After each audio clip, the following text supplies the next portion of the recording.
उत्तर प्रदेश की नौकरशाही के गलियारों में उस वक्त सन्नाटा पसर गया जब एक और बेहद काबिल तेजतर्रार व ईमानदार छवि वाली वरिष्ठ आईएएस अधिकारी अनामिका सिंह ने अपने पद से अचानक इस्तीफा देते हुए स्वैच्छिक सेवानिवृत्ति मांग ली, जिससे यह सवाल गहरा गया कि आखिर यूपी के वरिष्ठ नौकरशाहों का सिस्टम से मोहभंग क्यों हो रहा है। नमस्कार, आप देख रहे हैं आई इंडिया और आपके साथ मैं हूं प्रियांशु मिश्रा। यूपी की राजधानी लखनऊ से आई इस बड़ी खबर ने सत्ता के गलियारों में खलबली मचा दी है, क्योंकि 2004 बैच की आईएएस अधिकारी जो वर्तमान में खाद्य एवं रसद विभाग की आयुक्त जैसे महत्वपूर्ण पद पर तैनात थी, उन्होंने सेवा काल के 14 वर्ष शेष रहते हुए वीआरएस मांग ली। अनामिका सिंह की सेवानिवृत्ति 2038 में प्रस्तावित थी, लेकिन अचानक यह बड़ा कदम उठाकर उन्होंने सबको चौंका दिया है। सूत्रों की माने तो इस इस्तीफे की पटकथा उसी दिन लिखी जाने लगी थी जब अनामिका सिंह केंद्र में प्रतिनियुक्ति पर जाने के लिए शासन से एनओसी की मांग कर रही थी,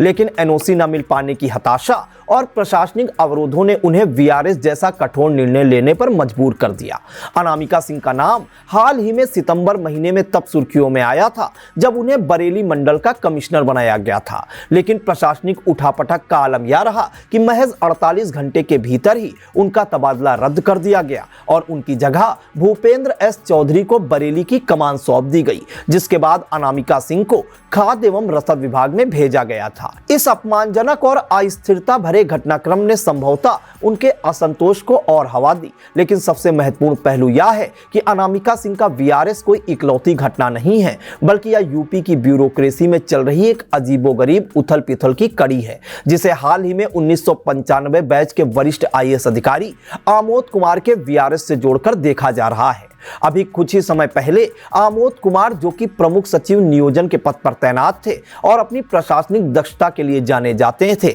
उन्होंने भी इसी तरह अचानक वीआरएस लेकर सबको स्तब्ध कर दिया था। आमोद कुमार लोकवाणी के जनक रहे हैं। उन्होंने इसकी शुरुआत यूपी के सीतापुर में डीएम रहते की थी, जिसने राष्ट्रीय स्तर पर अपनी पहचान बनाई। बहरहाल आमोद कुमार और अनामिका सिंह जैसे वरिष्ठ अधिकारियों का एक के बाद एक समय से पहले सेवा छोड़ना इस बात का संकेत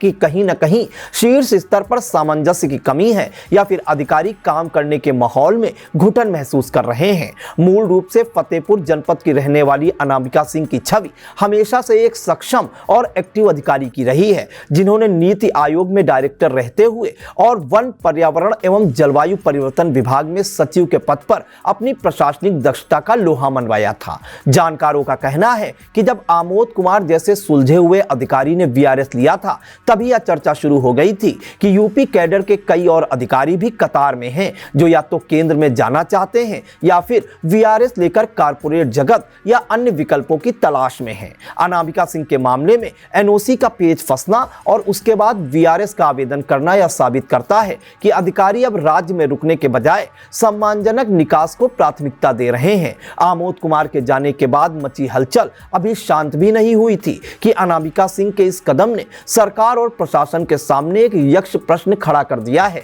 कि आखिर इतने लंबे कार्यकाल 2038 तक सेवा में रहने वाली अधिकारी ने 2025 में ही वीआरएस क्यों ले ली। यह केवल एक अधिकारी का जाना नहीं है, बल्कि प्रशासनिक अनुभव के एक बड़े खजाने का समय से पहले खाली होना है, जो राज्य के लिए निश्चित रूप से एक बड़ा झटका है। बहरहाल इन दो हाई प्रोफाइल वीआरएस प्रकरणों ने लखनऊ से लेकर दिल्ली तक नौकरशाही में एक नई बहस छेड़ दी है कि क्या उत्तर प्रदेश में अफसरों के लिए करो या मरो की स्थिति पैदा हो गई है, जहां वे या तो मनमाफिक पोस्टिंग के लिए संघर्ष करें या फिर सिस्टम से ही बाहर हो जाएं।